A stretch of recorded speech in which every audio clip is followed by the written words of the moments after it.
Whether you're a service provider like a graphic designer, a copywriter, a web developer, or maybe you're a coach, a creative, or a consultant, these quick fire tips are suitable for you. Do let me know in the comment section below if you have any questions or comments about any of the tips I'm sharing in today's video. But hopefully these tips are going to help you get a handle on the best ways to grow on Instagram and the things to really prioritize when it comes to growing a successful service-based business on the platform. Tip number one, make sure your bio highlights who you help and how you uniquely help them. And if you can include any information in there about your experience or your education, like you have a degree in child psychology or you have 12 plus years coaching tech CEOs, then include that as well to underscore your authority. But make sure that your bio is really about your ideal client so that when they land on your Instagram profile, they immediately know that they are in the right place, that you are the right person to help them with their specific struggle. Tip two is to share client success stories, testimonials, results, and reviews all the time. There's so many ways that you can present this type of content. You can do screenshots of emails that you've received or just lovely DMs or screenshots of results. You can overlay those onto colored backgrounds and share them to Instagram. You can do live Q&As with past or existing clients. You can do reels where you hand the phone over to your client and they create a reel talking about their amazing results. And that is a great way to allow them to shout about how amazing you are on your behalf. There's so many ways that you can do this, but really and truly, talking about the results that you get clients is the single best way to convince other people in your audience on Instagram that they should invest in your services as well. It's that social proof they need to see to know that working with you is not such a risk. Because remember, for most people, almost all of us, investing money in something, in a coach, a consultant, in a service provider, there is risk involved, and we are worried because we are human and it's our tendency and it's our intuition and our instinct to protect ourselves. We are worried about making the wrong decision, investing our hard-earned money in the wrong person. The more that you can show your followers that you get amazing outcomes for people that look like them, the more easily you will convert other followers in your audience into clients. Give your followers a flavor of your expertise and how beneficial your services and programs are by sharing educational content that enriches their lives, betters their lives in some small way. So the type of content that would do this would be tips and tricks, how-tos, tutorials, myth busting. Sharing this content shows your followers how valuable you are and how brilliant your free content is, which helps to convince them to actually invest in your paid for services and programs. The next tip is to make sure you're using a content strategy. And no, a content strategy does not begin and end with knowing how often you're going to post and just making sure that you are posting full stop. I go into much more detail about the content strategy I and my clients use in this video here, so definitely go and check out that video after this one. But you should know with every post that you are publishing to Instagram, you should know what the purpose is of that post. And when I say purpose, I mean, is that post designed to attract new followers? Is it designed to nurture your followers and deepen trust? Or is it designed to convert them into clients? Each post should have a slightly different purpose and you should know with clarity what that is. So definitely make sure that you are using a content strategy that is aligned to your sales funnel and aligned to the customer journey. Tip number 5 is to plan your content ahead of time. This is so important, especially if you are a side hustler right now and you are building your service-based business on the side, or maybe you are a solopreneur, or maybe you even have a small team, but you're doing and wearing many different hats.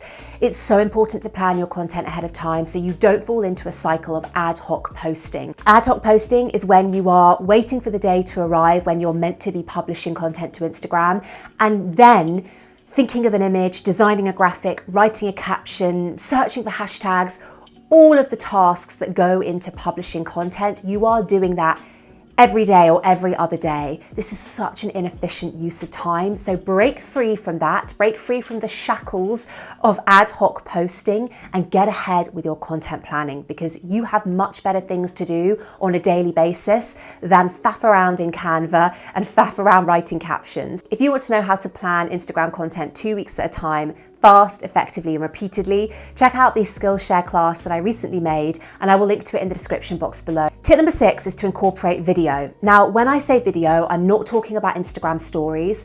When I talk about Instagram strategy, grid content and Instagram stories, that is one strategy. That is kind of your main content. But when I say incorporate video, I'm talking about Instagram's other video platforms. So either Reels or Live or IGTV. You don't need to be everywhere, but you should, I recommend, utilize video to grow your business and to get the best chance of success. Why? Because video is dynamic and video is the best way to accelerate the know, like, and trust factor with your followers. It's so much better and so much more effective at building relationships than just sharing static photos and written captions. And hopefully you get this, because even you watching this YouTube video now, you get a little sense of who I am, my personality, my quirks, you hear my voice, you see the way I gesture a lot with my hands. But it builds that intimacy with the person so much quicker and so much more effectively than if I was just a photo and a written caption. It's also really important to note that as service providers, yes, people are deciding to work with us based on our experience and the quality of our work and the results that we help our clients achieve. But they are also a big part of that decision-making process when they're deciding who to work with is based on whether they feel like they know, like, and trust one service provider more than the other. Think about it. If you are in a competitive space, which most of us are now in the online world, most niches are relatively saturated, there's probably people out there that are doing very similar things to you, very similar work, and they have a similar experience to you. So what is going to make you stand apart from them? If it's not your work and it's not your experience, it's going to be you. It's going to be you. You are your USP. And showing up on video is a really, really great way to communicate that and to build that know, like, and trust factor really effectively with your potential clients. Tip number 7 is to promote yourself all the time. I know that as service providers, coaches, creators, consultants, it can feel hard to promote ourselves. It can feel like really like we're stepping outside of our comfort zone. We don't want to be salesy. We don't want to be pushy. I promise you, if you've ever felt like that, you are not a pushy person. Anyone who is pushy and salesy on Instagram or anywhere else for that matter online, if they are being pushy, then chances are they don't feel like they're being pushy.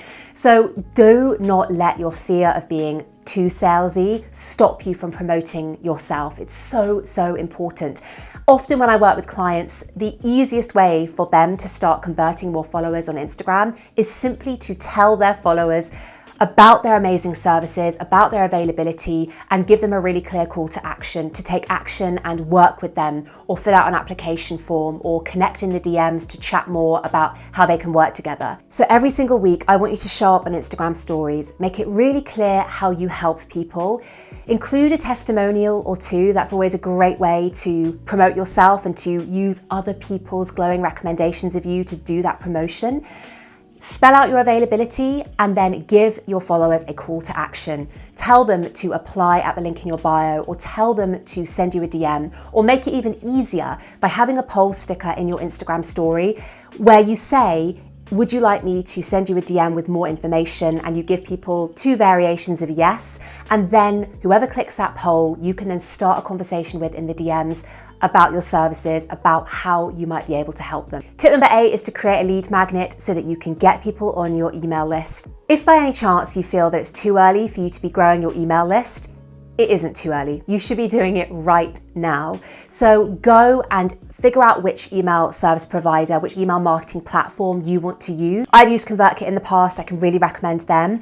But to get people on your email list, you're going to need to give them some kind of incentive. I go into much more detail about how to create a compelling lead magnet in this video right here, so definitely go and check that video out after this one.